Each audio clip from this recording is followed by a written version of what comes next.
बिस्मिल्लाहिर्रहमानिर्रहीम। स्टूडेंट्स, आज हम चैप्टर नंबर 18 इलेक्ट्रॉनिक्स का स्टार्ट करने जा रहे हैं। सबसे पहले इलेक्ट्रॉनिक्स की डिफ़ाइन देख लेते हैं। The branch of physics concerned with the design using of transistors and micro chips. मतलब कि हमारे पास ब्रांच है जिसके अंदर हम डिज़ाइन करते हैं ट्रांजिस्टर्स को और माइक्रो चिप्स को। या हम इसकी दूसरी डिफ़ाइन भी होती है the study of controlled current by using different devices, कि हमारे पास करंट को कंट्रोल करने के लिए जो हम डिवाइसेस का इस्तेमाल करते हैं, या हमारे पास जो तरीकाकार होता है, जो ब्रांच होती है, उस ब्रांच को हम किसका नाम देते हैं? इलेक्ट्रॉनिक्स का नाम देते हैं। तो इसके लिए हम कुछ स्पेशल डिवाइसेस का इस्तेमाल करते हैं, और वो स्पेशल डिवाइसेस हमारे पास क्या हैं? वो हमारे पास डायोड्स हैं, ट्रांजिस्टर्स हैं, और साथ में क्या चीज़ें? लॉजिक गेट्स हैं। तो सबसे पहले हम देख लेते हैं कि डायोड्स क्या हैं। एक टू टर्मिनल डिवाइस है जिसको हम डिफाइन करते हैं the device that allows the current to flow only in one direction. एक ऐसा डिवाइस है जो कि करंट का सिर्फ और सिर्फ एक ही डायरेक्शन के अंदर क्या करता है? फ्लो को रिप्रेजेंट करता है। वो डिवाइस हमारे पास क्या कहलाते हैं? डायोड्स कहलाते हैं। अब डायोड को समझाने के लिए एक सिंपल सी एग्जांपल्स है जिसमें कि मैं वाटर पाइप एनालॉजी की रिप्रेजेंटेशन कर रहा हूँ, एग्जांपल दे रहा हूँ। समझिएगा कि हमारे पास डायोड्स कैसे काम करते हैं। कि हमारे पास एक पाइप है, यानी स्पेशल टाइप का एक पाइप है, यानी कि एक उसके दो होल्स हैं, एक दो, इसके अंदर एक हमारे पास हर्डल्स यानी रुकावट, और एक साथ में एक क्या चीज़ है? लीवर है। अब ये हमें बताएगा कि हमारे पास इसके अंदर से वाटर जो है वो फ्लो कैसे कर सकता है। अब देखें कि अगर हमारे पास इस वन साइड से करंट इसके अंदर से वाटर दाखिल होता है यहाँ से, तो ये यहाँ से इस लीवर को यहाँ से क्या कर सकता है? पुश कर सकता है।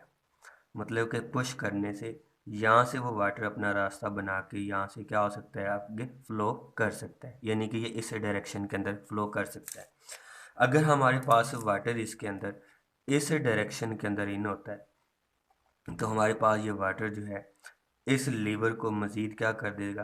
टाइट कर देगा, जिसकी वजह से आगे इसके वाटर का जो फ्लो होगा वो नहीं हो सकेगा, यानी कि यहाँ से वाटर का जो फ्लो है वो क्या हो जाएगा? ब्लॉक हो जाएगा। इसी चीज़ को समझना है कि water can open the barrier. अगर इस बैरियर को ये वाटर फ्लो ओपन कर लेता है तो उसे हम कहते हैं कि हमारे पास फॉरवर्ड बाइसिंग है, यानी कि वाटर यहाँ से फ्लो कर सकता है। अगर हम दूसरी साइड से देखें कि ये वाटर जो फ्लो इधर से आ रहा था, water can not open the barrier, अगर वाटर जो है वो बैरियर को ओपन नहीं कर सकता तो उसे हम सिंपली कह देते हैं कि वो क्या चीज़ है? हमारे पास रिवर्स बाइसिंग है। मतलब कि हमारे पास जिस डायरेक्शन के अंदर वाटर फ्लो करके जा रहा है उसे हम फॉरवर्ड बाइस कह सकते हैं, और जिस डायरेक्शन के अंदर वाटर का फ्लो ब्लॉक हो रहा है, स्टॉप हो रहा है, वाटर फ्लो नहीं कर रहा, उसे हम सिंपली कह देते हैं कि वो हमारे पास क्या चीज़ है? रिवर्स बाइस है। अब हमने सबसे पहले इसके अंदर देखना है कि हमारे पास बाइसिंग क्या है, या हमारे पास डायोड का जो फंक्शंस होते हैं वो क्या होते हैं, किस तरह से रिप्रेजेंट करते हैं। तो स्टूडेंट्स, हमारे पास फॉर्मेशन ऑफ पीएन जंक्शन है, और साथ में क्या चीज़ है? डिप्लीशन रीजन है। सबसे पहले देखते हैं कि हमारे पास फॉर्मेशन ऑफ पीएन जंक्शन जो है या डायोड जो है वो किस तरह से फॉर्मेशन में आते हैं या बनते हैं। तो अगर देखा जाए तो हमारे पास एक सिलिकॉन या हमारे पास जर्मीनियम का क्या चीज़ है? क्रिस्टल है। उसके अंदर हमने इस तरह से डोपिंग किया है कि एक साइड से ट्राइवलेंट इम्प्योरिटी की डोपिंग कर दें और दूसरी साइड से हम पेंटावलेंट की क्या कर दें? इम्प्योरिटी ऐड कर दें। तो हमारे पास एक पीएन रीजन बनता है, एक पीएन रीजन बनता है, यानी कि ट्राइवलेंट के अंदर मेजॉरिटी चार्ज कैरियर जो होते हैं वो एज ए होल्स होते हैं, और इसके अंदर सम रैंडमली ड्रिफ्टिंग इलेक्ट्रॉन्स भी मौजूद होते हैं। इसी तरह से हमारे पास पेंटावलेंट यानी एन टाइप अगर इम्प्योरिटी ऐड करते हैं सिलिकॉन या जर्मीनियम के अंदर, यानी इसके अंदर मेजॉरिटी फ्री इलेक्ट्रॉन्स होते हैं और इसके अंदर भी रैंडमली फ्री इलेक्ट्रॉन्स होते हैं, इन ऑल डायरेक्शन के अंदर पाए जाते हैं। मतलब किस तरह से होते हैं कि जब हमारे पास ड्रिफ्टिंग इलेक्ट्रॉन, यानी कि यहाँ से हम इस टेम्परेचर इंक्रीज़ करते हैं, तो हमारे पास इलेक्ट्रॉन जो हैं अपनी जगह छोड़कर, यानी ये वाले इलेक्ट्रॉन जो है जगह छोड़ कर यहाँ से इलेक्ट्रॉन होल पेयर्स क्या कर देते हैं? क्रिएट कर देते हैं, इलेक्ट्रॉन होल पेयर क्रिएट करते हैं, यानी कि उसके अंदर कुछ इलेक्ट्रॉन जो हैं वो ड्रिफ्टिंग में एग्जिस्ट करते हैं, यानी कि ये हमारे पास ड्रिफ्टिंग जो है वो डिपेंड करती है हमारे पास doping level of N and P के ऊपर, यानी कि ट्राईवेलेंट और पेंटावेलेंट इम्प्योरिटीज़ के ऊपर डिपेंड करती हैं। तो सबसे पहले देख लें कि हमारे पास ये साइज़ जो है पी और एन साइज़, यानी जब किसी भी क्रिस्टल्स के अंदर एन और पी यानी ट्राईवेलेंट और पेंटावेलेंट इम्प्योरिटी को ऐड किया जाता है तो दरमियान में एक रीजन क्रिएट हो जाता है। उस रीजन को हम किसका नाम देते हैं? पी एन जंक्शन का नाम देते हैं। और पी एन जंक्शन के अंदर होता क्या है, मतलब कि सिंपली यहाँ पे अगर शॉर्ट क्वेश्चन में पूछा जाता है कि हमारे पास पी एन जंक्शन के ऊपर या पी एन डायोड के ऊपर जो चार्ज कैरियर होते हैं वो क्या होते हैं, एक्सरसाइज में भी क्वेश्चन है। अब देखें कि हमारे पास ये एज ए होल क्या है? न्यूट्रल है। पी भी एज ए होल क्या होते हैं? न्यूट्रल होते हैं। मतलब कि न्यूट्रल को न्यूट्रल के साथ ऐड करें तो उसके ऊपर किसी किस्म का कोई चार्ज कैरियर मौजूद नहीं होगा। मतलब सिंपली यहाँ पे हम दो रीज़न दे सकते हैं। एक हमारे पास ये वाली कि हमने न्यूट्रल को ऐड किया किसके साथ? न्यूट्रल एटम्स के साथ ऐड किया। दूसरा हम ये कह सकते हैं कि जितने इसके अंदर नंबर ऑफ प्रोटॉन्स हैं उतने उसके अंदर क्या चीज़ें? न्यूट्रॉन्स हैं। तो इसके अंदर किसी किस्म का एक्सेस चार्ज कैरियर चार्ज मौजूद नहीं है। तो सिंपली हम कह सकते हैं कि पी एन जंक्शन के ऊपर जो हमारे पास नेट चार्ज होता है वो कितना होता है? ज़ीरो के इक्वल होता है। अब इसके अंदर हमारे पास ये जो रीजन बनता है, पी एन जंक्शन फॉर्मेशन होती है, तो इसके बाद क्या होता है? अब हमारे पास देखें, जब हमारे पास पी और एन बनते हैं तो हमारे पास यहाँ से इलेक्ट्रॉन जो है, क्या इलेक्ट्रॉन जो है, ये वाला इलेक्ट्रॉन मूव करता है टूवर्ड द पी रीजन और यहाँ पे क्या छोड़ जाता है? एक होल छोड़ के जाता है। यहाँ पे क्या छोड़ जाता है? एक होल। यानी होल्स के ऊपर चार्ज कौन सा होता है? पॉजिटिव। अब ये वाला इलेक्ट्रॉन जब इस होल्स के अंदर आके मिक्सअप होता है तो ये हमारे पास यहाँ पे क्या बना देता है? एक आयन, जो क्या होता है? नेगेटिव। इसी तरह से इलेक्ट्रॉन जो हैं वो एन रीजन से पी रीजन की तरफ मूव करते चले जाते हैं और एक हमारे पास रीजन क्रिएट हो जाता है पॉजिटिव। और इसी तरह से हमारे पास इधर होल्स की तादाद कम होती चली जाती है और साथ में हमारे पास क्या बनता चला जाता है? एक नेगेटिव रीजन क्रिएट हो जाता है, यानी कि हमारे पास एक इक्विलिब्रियम रीजन जो है वो क्या हो जाता है? हासिल हो जाता है। दूसरी साइड में होल्स की तादाद कम होने की वजह से यानी नेगेटिव आयन जो है वो क्या हो जाते हैं? क्रिएट हो जाते हैं। जब हमारे पास सफिशेंट रीजन क्या हो जाता है? क्रिएट हो जाता है, तो मज़ीद इलेक्ट्रॉन होल्स के अंदर मिक्स नहीं हो सकते। मतलब कि जब ये रीजन क्रिएट हो जाता है तो आने वाले मज़ीद इलेक्ट्रॉन्स को ये क्या कर देते हैं? रिपेल करते हैं और मज़ीद इलेक्ट्रॉन्स एक दूसरे के साथ डिफ्यूज़ नहीं हो सकते। इस तरह से इस रीजन को हम किसका नाम देते हैं?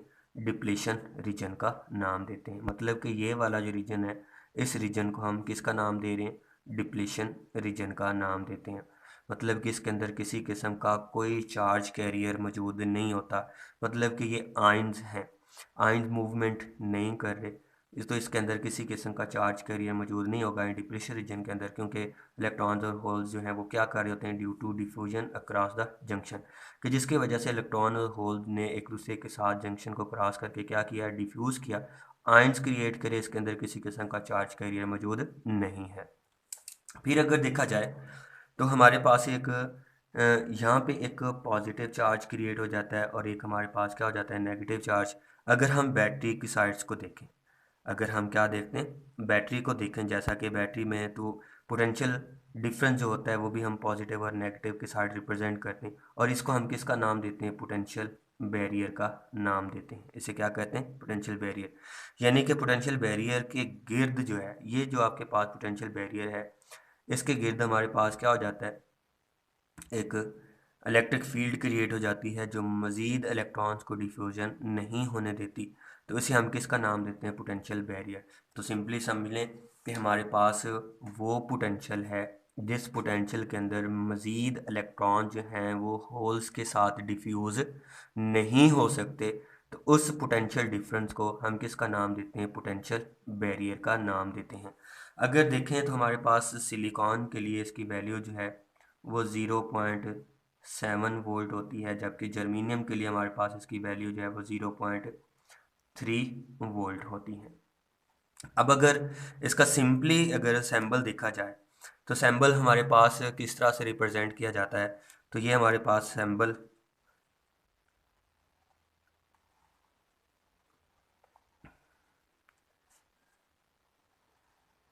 ये उसकी पी साइड और ये उसकी क्या कहलाती है, एन साइड्स कहलाती है। मतलब कि हमारे पास इसका पी साइड और एन साइड मिलके क्या बनाते हैं, एक पी एन जंक्शन बनाते हैं।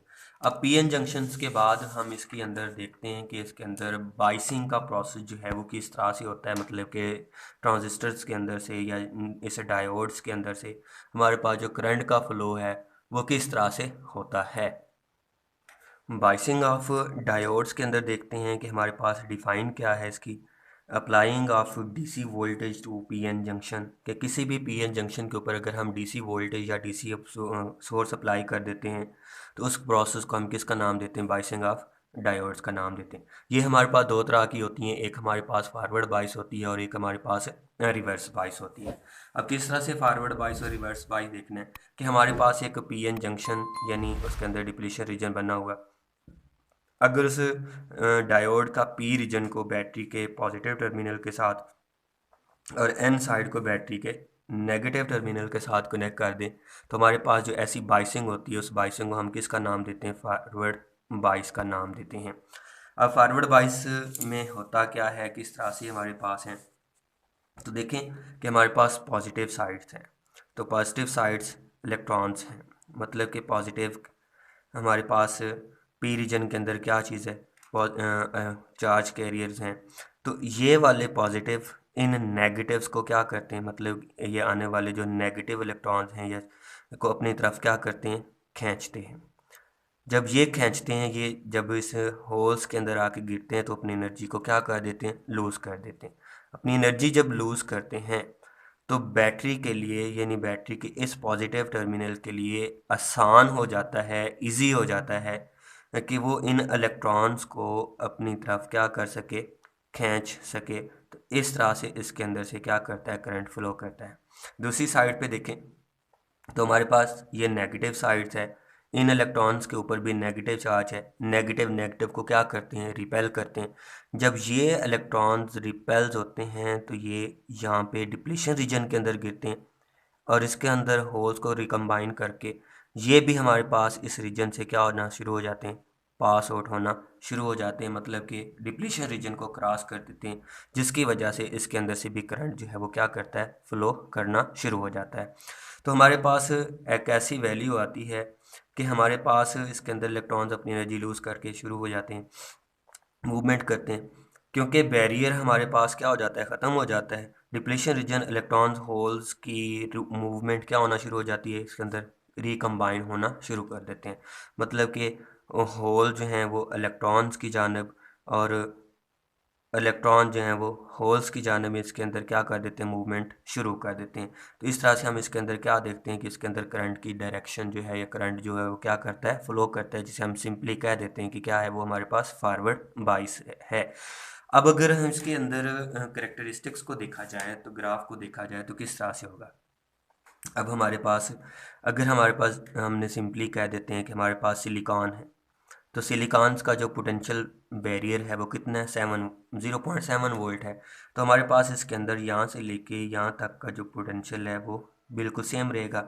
इसके बाद हमारे पास ये क्या हो जाता है, एवलांच हो जाता है, मतलब कि हमारे पास जो करंट है वो गेट एवलांच हो जाता है, क्योंकि बैरियर हमारे पास क्या हो जाता है, यहाँ पे ख़त्म हो जाता है, जिसकी वजह से हम इसके अंदर इसका जो करेक्टरिस्टिक्स ग्राफ है वो क्या कर सकते हैं, देख सकते हैं। मतलब कि किसी भी दो पॉइंट्स के दरमियान देखा जाए, ये दो पॉइंट्स बना लें, ये पॉइंट्स है, ये पॉइंट्स है, इधर हमारे पास करंट की वैल्यू को भी रिप्रेजेंट कर लें तो आप देख सकते हैं तो इसके अंदर जो चेंज इन वोल्टेज है वो वी आई है, जो करंट के अंदर चेंज है वो कितना है, करंट आई है। अगर हम इन दो पॉइंट्स के दरमियान देखते हैं तो इन दो पॉइंट्स के दरमियान भी हमारे पास देखने में ग्राफ से वाज़े क्लियर हो रहा है कि हमारे पास करंट के अंदर ज़्यादा चेंज आ रहा है, लेकिन वोल्टेजेस के अंदर जो चेंज है वो कितना आ रहा है, स्मॉल आ रहा है। तो यहाँ से हम इसके लिए रेजिस्टेंस देखते हैं, फॉरवर्ड बाइस यानी फॉरवर्ड रेजिस्टेंस जिसे आर एफ के साथ रिप्रेजेंट किया जाता है, वो हमारे पास होगी del V over del I. मतलब कि ये वाली जो रेजिस्टेंस है वो नॉट फिक्स्ड है, ये फिक्स्ड नहीं है, यानी कि करंट की वैल्यू के साथ और वोल्टेज की वैल्यू के साथ क्या करती जा रही है, वेरी करती जा रही है। तो इसे हम सिंपली कह सकते हैं कि ये हमारे पास क्या है, डायनामिक्स है, डायनामिक रेजिस्टेंसेस होती है, डायनामिक रेजिस्टेंस है। सो जिस सर्किट के अंदर रेजिस्टेंस फिक्स्ड नहीं होती वहाँ पे ओहम्स का जो लॉ है वो होल्ड नहीं होता, वहाँ पे ओहम्स का लॉ होल्ड नहीं होता। तो ये था हमारा फॉरवर्ड। आगे हमारे पास है रिवर्स बाइस। अब रिवर्स बाइस में क्या होगा, किस तरह से हम देखते हैं कि अगर हमारे पास डायोड के पी साइड्स को बैटरी के नेगेटिव टर्मिनल के साथ और एन साइड को बैटरी के पॉजिटिव टर्मिनल के साथ कनेक्ट कर दिया जाए, तो हमारे पास इसके अंदर क्या होती है, रिवर्स बाइसिंग कहलाती है। क्या कहलाती है, रिवर्स बाइसिंग कहलाती है।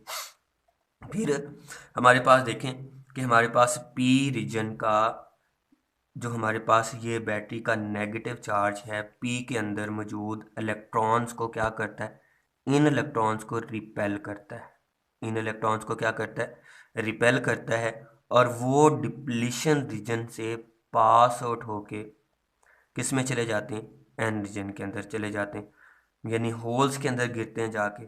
यहाँ पे होल्स में जाके गिरते हैं तो वो अपनी एनर्जी को क्या कर देते हैं, लूज़ करना शुरू करते हैं, एनर्जी लूज़ करते हैं। तो जिसकी वजह से बैटरी को आसान हो जाता है कि वो इन इलेक्ट्रॉन्स को अपनी जानब क्या कर सकता है, पॉजिटिव टर्मिनल अपनी जानब से क्या कर सकता है, खींच सकता है। तो मतलब कि हमारे पास इलेक्ट्रॉन्स को अपनी तरफ क्या करता है, अट्रैक्ट करता है। यानी ये करंट हमारे पास देखें, ये हमारे पास पी के अंदर मेजॉरिटी चार्ज कैरियर होल्स हैं, जबकि एन के अंदर मेजॉरिटी चार्ज कैरियर क्या है, इलेक्ट्रॉन्स हैं। तो इसके अंदर जो करंट फ्लो कर रहा है वो किसकी वजह से है, वो मिनॉरिटी चार्ज कैरियर की वजह से, ये मिनॉरिटी कैरियर्स की वजह से होता है। अब इसके अंदर जो करंट फ्लो करता है वो हमारे पास माइक्रो एम्पियर के लेवल में होता है। किसके अंदर होता है, माइक्रो एम्पियर लेवल में होता है। यानी कि अगर हमारे पास देखा जाए तो ये हमारे पास थोड़ा सा करंट इसके अंदर क्या है, मिनॉरिटी कैरियर जैसे हम कहते हैं, रिवर्स करंट है। इसके बाद अगर हम एक्सटर्नल वोल्टेजेस को क्या करते चले जाएं, बढ़ाते चले जाएं, तो इसके अंदर करंट में किसी किस्म का कोई फ़र्क नहीं आता। क्यों नहीं आता, क्योंकि हमारे पास ये reverse current minority charge carrier की वजह से है। तो मिनॉरिटी चार्ज कैरियर तो ये हमारे पास इंक्रीज़ नहीं हो रहे, जिसकी वजह से करंट इंक्रीज़ नहीं करेगा। मतलब कि ये हमारे पास इसकी वैल्यू जो है एक क्या रहेगी, कांस्टेंट वैल्यू रहेगी, ये रहेगी। अब अगर क्या करते हैं, अगर हम इसका पोटेंशियल 0 से 30 वोल्ट तक एक्सीड करें तो देखें नेगेटिव साइड्स इन होल्स के साथ मिलके यहाँ पे क्या बनाएगा, मज़ीद नेगेटिव रीजन क्रिएट करेगा। ये पॉजिटिव इलेक्ट्रॉन के साथ मिलके यहाँ पे क्या बना देगा, पॉजिटिव आइंस क्रिएट कर देगा, जिसकी वजह से यहाँ पे जिस उसका डिप्लीशन रीजन जो है वो क्या हो जाएगा, इंक्रीज़ होना शुरू हो जाएगा। जब डिप्लीशन रीजन इंक्रीज़ होगा इसका मतलब है करंट के रास्ते में उसकी रुकावट यानी रेजिस्टेंस जो है वो क्या हो जाएगी, बढ़ जाती है। जब रेजिस्टेंस बढ़ेगी तो हमारे पास यहाँ पे हीट अप हो जाएगा, डिवाइस हीट अप हो जाएगा। जब डिवाइस हीट अप होगा तो ये हमारे पास कुछ ही देर में क्या हो जाएगा, हो जाता है, डैमेज हो जाता है। और इस लेवल पे हम इसे कहते हैं ब्रेक डाउन लेवल कहते हैं। इसे क्या कहते हैं, ब्रेक डाउन वोल्टेज लेवल भी कहते हैं। यानी कि इसकी जो हमारे पास रेजिस्टेंस है आर आर, ये हमारे पास सेवरल मेगा ओहम लेवल की होती है। अब यहाँ पे इन दोनों में डिफरेंस देखें कि हमारे पास फॉरवर्ड बाइस के अंदर जो डिप्लीशन रीजन है पहले इतना था, फिर कितना हो गया, कम, फिर कम हो गया। लेकिन इसके अंदर देखें, पहले हमारे पास इतना लेवल था, अब हमारे पास क्या हो रहा है, इंक्रीज हो रहा है। मतलब कि फॉरवर्ड बाइस के अंदर जो डिप्लीशन रीजन है वो डिक्रीज होता है, जबकि रिवर्स बाइस के अंदर जो डिप्लीशन रीजन है वो क्या होता है, इंक्रीज होता है। तो इसके अंदर एक और भी एनालॉजी है, एक और भी मेथडोलॉजी है कि हम इसके अंदर डिप्लीशन रीजन को कैसे देख सकते हैं। तो आप देख सकते हैं कि डिप्लीशन रीजन के क्रॉस में पॉजिटिव नेगेटिव, यानी कि हमारे पास इस सिमत से इलेक्ट्रिक फील्ड इस सिमत में क्या कर रही, एक्सीड कर रही थी, जबकि हमने जो एक्सटर्नल पोटेंशियल अप्लाई किया उसके अंदर हमारे पास इलेक्ट्रिक फील्ड लाइंस एक दूसरे की क्या हैं, अपोजिट हैं, जिसकी वजह से इसका जो डिप्लीशन रीजन का साइज़ है वो क्या हो जाएगा, लेस हो जाएगा। तो इसके अंदर से जो हमारे पास करंट फ्लो करता है वो हमारे पास मिली एम्पेयर के लेवल में, और वो हमारे पास इस सर्किट के अंदर सीरीज कॉम्बिनेशन में एमीटर का इस्तेमाल करके हम इसे मेजर कर सकते हैं। और इसी सर्किट के क्रॉस में वोल्टेज को, वोल्ट मीटर को अप्लाई करके हम उसके अंदर वोल्टेज भी क्या कर सकते हैं, मेजर कर सकते हैं। तो ये हमारे पास आ गया। अब हमारे पास डिप्लीशन रीजन उसका क्या हो गया, इंक्रीज हो गया। इसके अंदर डिप्लीशन रीजन क्या हो गया, डिक्रीज हो गए।